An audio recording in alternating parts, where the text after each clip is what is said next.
The All-Star break still going on. Here's a few forwards I looked at this week. The first forward, Quentin Grimes of the Philadelphia 76ers. So far, it's been a good fit here for Quentin Grimes. Out there in 80% of fantasy leagues, and that deal was a little head-scratching. Quentin Grimes for Caleb Martin at the NBA trade deadline. On the season for Grimes, 10.7 points a game, 4 boards, 2.3 assists, 1.7 threes, and 46% from the field. So we know Grimes, he's a three-point specialist.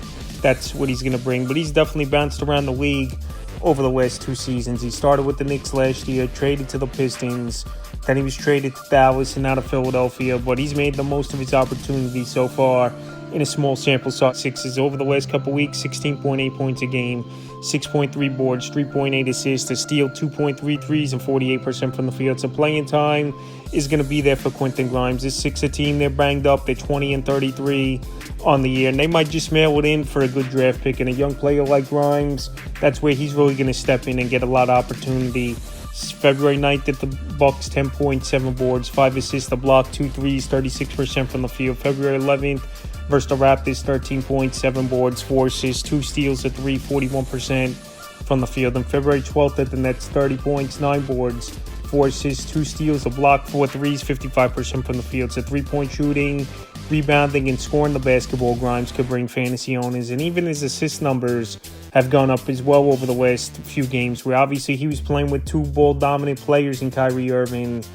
and Luka Doncic over there before he got traded in Dallas. But now he's over there in Philadelphia, and we know the injury problems all season long. Joel Embiid, Paul George, and they didn't really have another guy could go in there and shoot the basketball well. But now with that deal with Martin for Grimes, I like it for this Philly team, and he's playing good basketball, so he's an ad this week. Next forward, Matas Buzelis to the Chicago Bulls. He's been on the radar over the last couple weeks. He's Buzelis, and I thought he's had a decent rookie year. On the year, 6.4 points a game, 2.8 boards, 44% from the field. But the last couple weeks here, he's picked it up with more playing time and Levine out of town. 15.4 points a game, 2.6 boards, 1.6 assists, 1.6 threes, and 61% from the field. So Buzelis, he was in the NBA dunk contest, tried to make even more of a name for himself, but obviously he didn't have a great outing.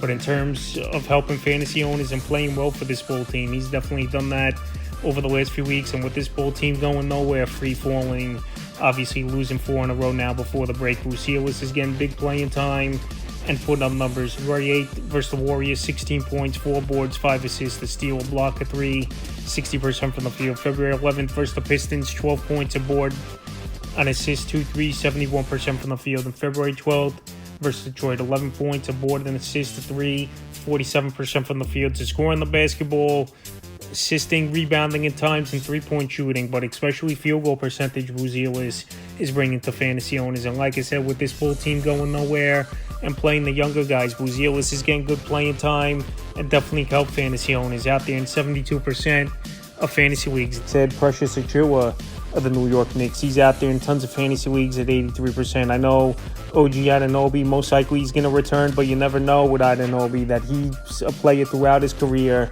He just don't miss a couple games here and there. He misses a while when he gets injured. And OG, he was playing all season long well until he got hurt in that non-contact injury versus the Lakers a few weeks ago. On the year for Precious Achiuwa, 7.1 points a game, 6 boards, 1.1 assists, a steal, 55% from the field. In the last couple weeks since he's filled in the starting lineup for OG, 12.4 points a game, 8.2 boards, 1.4 assists, 1.2 steals, and 59% from the field. So Achiuwa, he's good around the hoop. He's a crafty player, hustle player, obviously, no doubt about it. And when he played extended minutes even last season for this Knicks team, he was putting up numbers. So the last few games for him, February 8th versus Boston, 3 points, 4 boards, 2 assists, 25% from the field. February 11th at the Pacers, 9 points, 12 boards, 2 assists, a block, 37% from the field. And February 12th versus the Hawks, 26 points, 8 boards, an assist, a steal, 2 blocks, 75% from the field. So Achiuwa, like I said, he's a hustle player.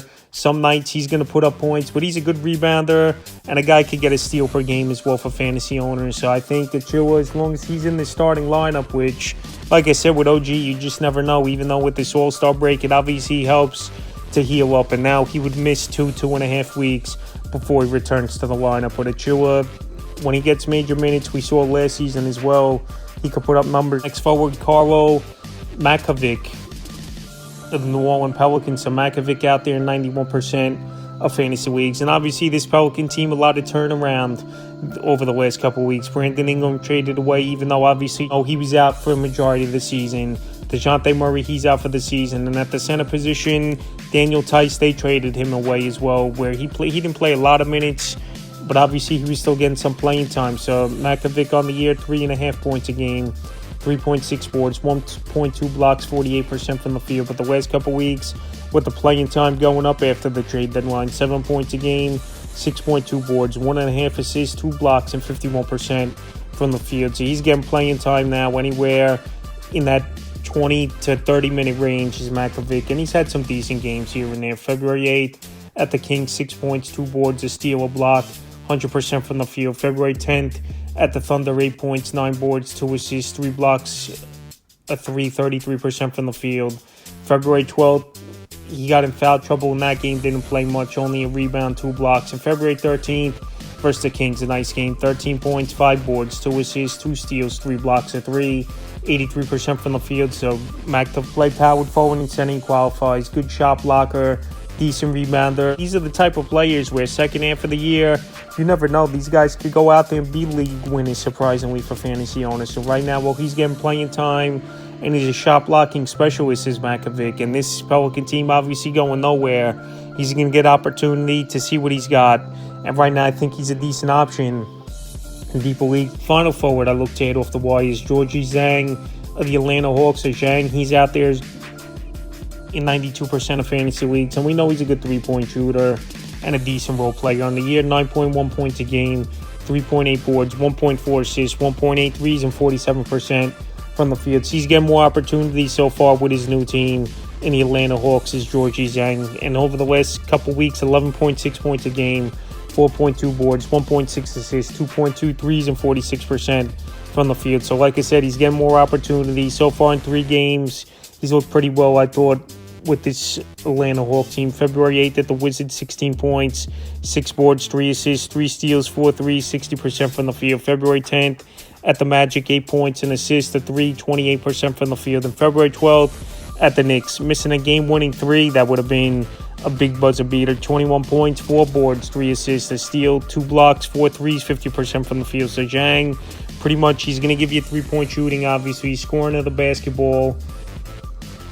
And assist numbers could be decent at times. I'm not saying he's a huge get off the waiver wire, but he's a good glue guy. Guy obviously could go out there and score. Now that he's getting an opportunity even more with this Atlanta Hawk team, where obviously Cleveland, they had a tight rotation, and it was a majority of their starting 5 getting a lot of minutes for that Cavs team. And that's why they were successful, obviously, as well in the first half of the season. But Zhang getting an opportunity, and I thought he's been playing decent. He's had this week's forwards I looked at with this All-Star break.